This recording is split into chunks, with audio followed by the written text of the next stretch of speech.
Thank you. My head's exploding with all this information. I just said to Mark, when's the gin coming out so that I can actually let my brain have a rest? So anyway, apparently there's 3 more speakers and then the gin will be coming out, so that's all good. So my question that I wanted to discuss with you today is how, in a world of such connectivity, have we become so disconnected?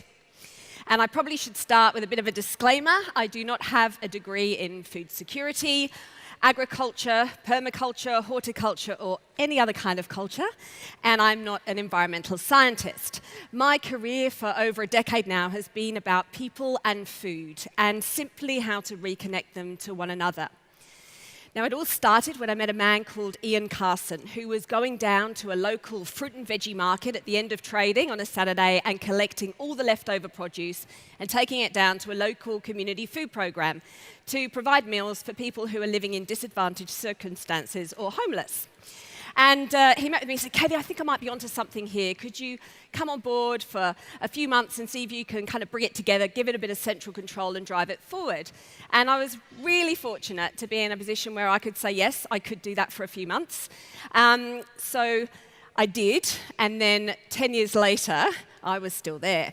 And we grew Second Bite with all of the amazing volunteers and food frenzy crusaders to a national organisation that this year will collect and redistribute nearly 16 million kilograms of food, fresh food, to every state and territory in the country.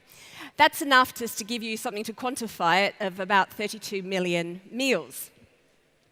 And it was my time going down to those markets and my time going out to meet with farmers, because as we grew, we needed more food, to ask them to donate food, and hearing their reaction and seeing some of their challenges, and also speaking to people who regularly run out of food and don't have enough money to buy more, that I realized our food system is really in trouble and it's broken.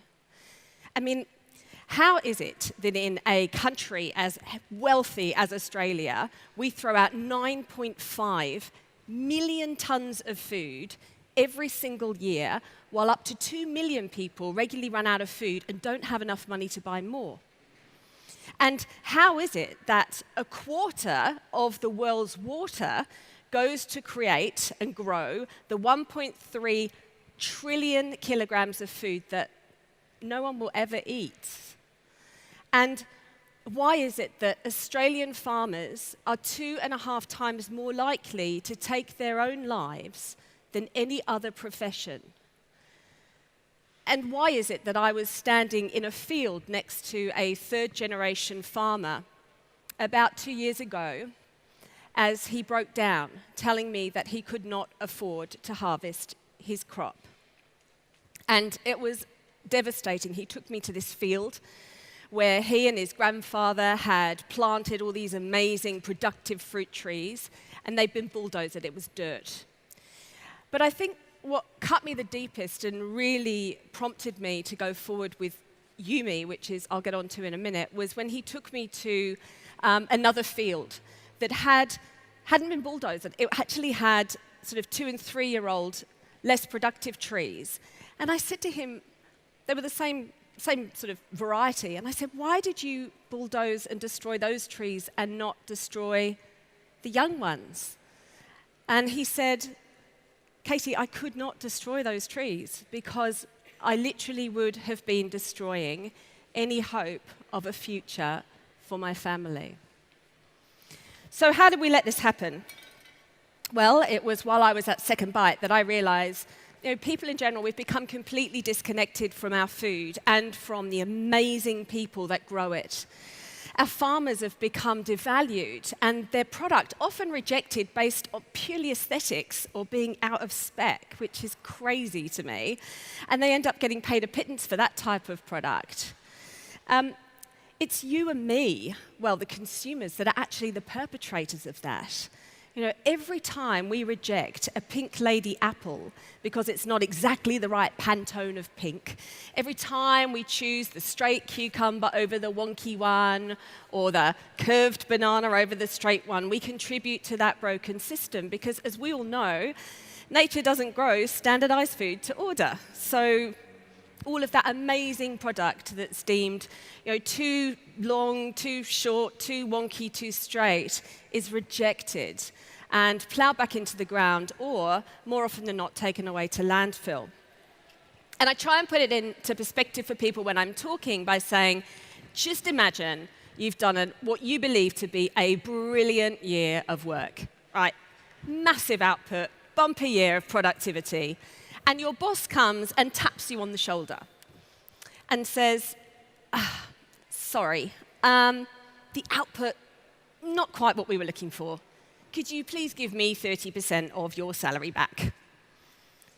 And I know that sounds absolutely crazy, but that is actually what we're doing to our farmers year in, year out, when we reject 30 to 40% of their crop because they've had all those input costs.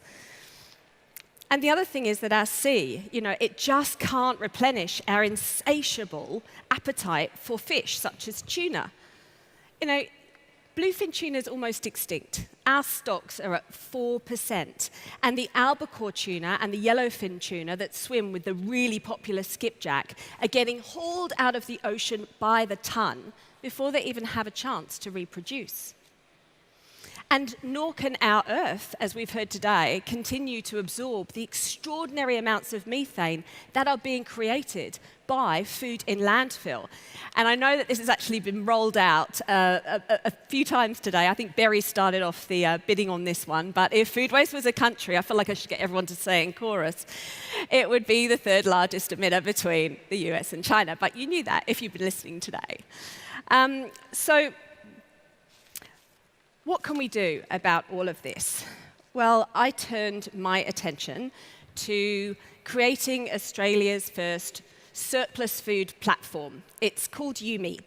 And we in the team kind of like to think of it as the eBay of surplus food. And we have a really, really simple mission. And that is a world without waste.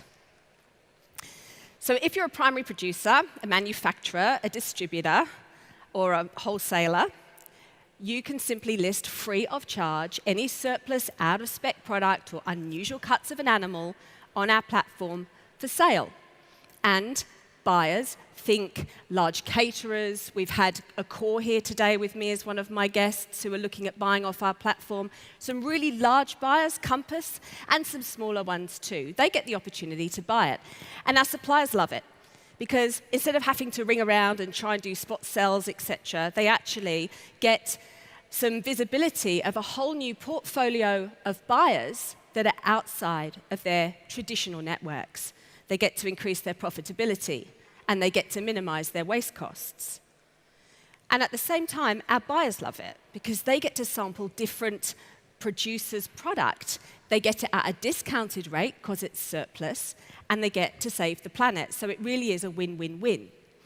And the other thing that we do is that if the product doesn't sell on the platform, we give our suppliers the opportunity to donate it to one of our accredited food rescue organizations. You heard I was the founder of Second Bite. We work with Oz Harvest, who you'd know here in Sydney, Ronnie doing a great job, and Food Bank, etc. So we really are that kind of one-stop solution for all food businesses who want to eliminate waste. And in return, we will also give you all the environmental data on the product that you've sold via the platform. The amount of CO2 that has not been released into the atmosphere, the amount of embedded water that has not been wasted, and the amount of meals that have been donated. And we've been absolutely amazed by some of the product that's come across our platform. When we originally started this, we thought that a lot of it would be really close to code, but it's not. We've had 2.5 tons of Norwegian salmon that was shipped over here for a particular event. It was vacuum-packed, put on ice, 300-gram portions, pin-boned, scales off, skin on, to arrive here at the shores, and the promo got cancelled. It was destined for landfill. We sold the lot. We've seen lobsters, I honestly couldn't believe this, that had wonky tails. They didn't make the grade for a very grand wedding overseas. So again, came to waste. The little cucumbers, the really delicious little cucumbers that are put into the punnets in the supermarkets, well, they're a bit temperamental cukes, and if you don't get them and harvest them exactly right moment, they overshoot the punnet that they were actually designed to fit into.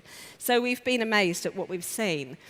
And I mean, in just a few months, we've seen a 93.4% annual compound growth rate. So it's been absolutely extraordinary. And we're set to soar with both our donations and sales over the coming 12 months. And, you know, it's not surprising to me that Yume and other organizations trying to work with surplus food are growing in momentum.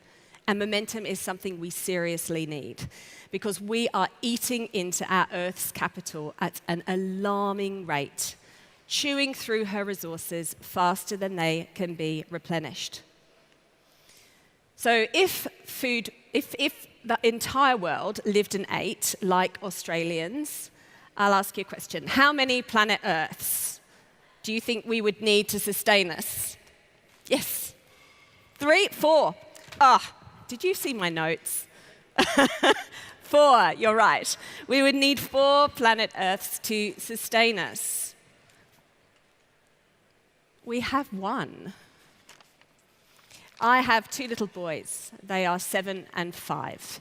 And I want them to grow up in a world that has family farms, local boutique producers, a fair, a sustainable food system where everybody within it is valued, where food is seen as this precious resource, not some disposable commodity that can just be discarded whilst millions of people on our planet starve. And I have heard some unbelievable innovation today. And I feel really hopeful that with the esteemed company in which I am honored to be part of, that we really together can work towards a world without waste. So thank you for listening.